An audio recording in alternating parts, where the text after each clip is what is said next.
சென்னையில் உள்ள அரசு பள்ளி ஒன்றில் ஆய்வுக்கு சென்ற முதல்வர் ஸ்டாலின் குழந்தைகளோடு கொஞ்சுவது போல போட்டோ ஷூட் செய்ய நினைத்து கீழே அமர முடியாமல் தடுமாறி விழுந்த வீடியோவானது இணையத்தில் வயலாகி பல்வேறு விமர்சனங்களை பெற்று வருகிறது. குறிப்பாக முதல்வர் ஸ்டாலினுக்கு உடல்நிலை மிக மோசமாக இருந்து வரும் நிலையில் வயது முதிர்ந்த ஸ்டாலினுக்கு ஓய்வு கொடுக்காமல் ஸ்டாலின் குடும்பம் கோடி கோடியாக சம்பாதிக்க உடல்நிலை சரியில்லாத முதல்வர் ஸ்டாலினை வைத்து கோமாளி போல போட்டோ ஷூட் செய்து கொண்டிருந்தால் தரையில் உட்கார முடியாமல் தடுமாறி கீழே வரும் நிலைதான் வரும் என எதிர்த்தரப்புகள் விமர்சித்து வருகின்றனர்.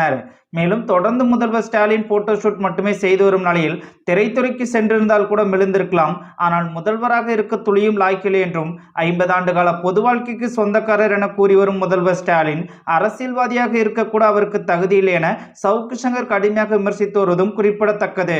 மேலும் எவ்வளவு கேவலமாக ஆட்சி நடத்தினாலும் பணம் கொடுத்தால் மக்கள் ஓட்டு போட்டு விடுவார்கள் என்ற எண்ணம் ஸ்டாலினுக்கு இருப்பதால் தான் மக்கள் படும் வேதனைகளை கண்டுகொள்ளாமல் போட்டோ ஷூட் செய்து கொண்டிருப்பதாகவும் எதை பற்றியும் கவலை இல்லாமல் போட்டோ ஷூட் செய்து கொண்டிருந்தால் முதல்வர் ஸ்டாலினை மக்களை விரட்டி அடிக்கும் நிலை வரும் என திமுக ஆதரவு பத்திரிகையாளர்களே கருத்து தெரிவித்து வருவதும் கவனிக்கத்தக்கது.